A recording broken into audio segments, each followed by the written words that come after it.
औषध नाही, इंजेक्शन नाही, आता ऑपरेशन शिवाय पाठ आणि मानेच्या दुखण्यापासून आराम मिळवा. NC वेलनेस सेंटर, नवल पेट्रोल पंपासमोर, रेल्वे लाईन, सोलापूर. या बैठकीला जे आहेत रवींद्र चव्हाण साहेब उपस्थित आहेत आणि सोबत येताना विरोधी पक्षातले जे आहेत ते नगरसेवक आपण सोबत घेऊन काय राजकीय घडामोडी घडणार आहे? आज सोलापूरमध्ये कळमचे नगरसेवक जे आहेत उभाठामध्ये ते होते. ते भारतीय जनता पार्टीमध्ये आदरणीय रवींद्र चव्हाण साहेबांच्या शुभ हस्ते त्यांचा प्रवेश होणार आहे. हे सर्वजण आमचे जुनेच सहकारी आहेत आणि कळम आणि धाराशिव जिल्ह्याचा विकास हा भारतीय जनता पार्टीच्या माध्यमातूनच होऊ शकतो याची त्यांना पूर्ण खात्री असल्यामुळे त्यांनी हा निर्णय घेतला आहे. अधिक ते बोलतील, पण मी म्हटल्याप्रमाणे हे सर्व माझे जुनेच सहकारी आहेत.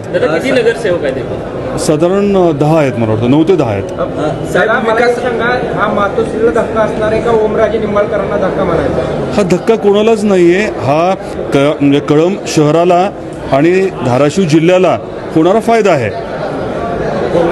नाही, विकासाचा तुम्ही मुद्दा मांडलेला आहे. खासदार ओमराजे देखील सत्तेत म्हणजे शिवसेना शिंदे गटात उद्धव ठाकरेंना सोडून विकासाच्या मुद्द्यासाठीच गेलेले आहेत.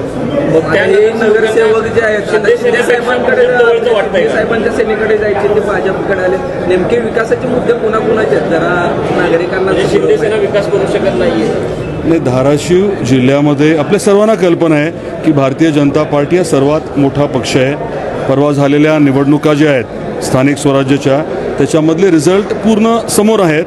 जनतेचा विश्वास भारतीय जनता पार्टीवरती नक्कीच आहे आणि कळमचे हे सर्व जे नगरसेवक आहेत हे माझे जुने सहकारी आहेत. तसं तर ओम किंवा कैलास हे जुने सहकारीच आहेत. विषय असा आहे की आम्ही आता वेगवेगळ्या माध्यमातून जिल्ह्याच्या विकासासाठी काम करतो आहे. ऑपरेशन टायगर किंवा ऑपरेशन लोटस असं काही वेगळं समजायचं कारण नाही. 1 वर्षापासून कंबरदुखीचा त्रास जाणवू लागला. जवळपास माझे आज 20 सेशन झाले, तर मी आज ठणठणीत बरा आहे. खरोखरच मी ह्या सर्वांचा आभारी आहे. मला 1 मिनिटही बसता येत नव्हतं, परंतु NC वेलनेस मध्ये मला ट्रीटमेंट घेतल्यानंतर आता जवळजवळ 1 तास बसता यायला लागला आहे. 2 वर्षापासूनच मला नेक पेनचा त्रास होता. ट्रीटमेंट जी मला मिळाली ती बेस्ट ट्रीटमेंट होती, कारण ही नॉन सर्जिकल ट्रीटमेंट होती. त्या स्टाफकडून, डॉक्टरकडून मला खूप चांगल्या ट्रीटमेंट मिळाल्या. माझं नाव उमेश साळुंके. ते जावई आहेत आणि सांगितलं बाबा त्यांना कुठे सांगितलं मित्राने NC म्हणून सायंटिफिक पद्धतीने होते सांगितलं. मला 4 दिवसातच थोडा फरक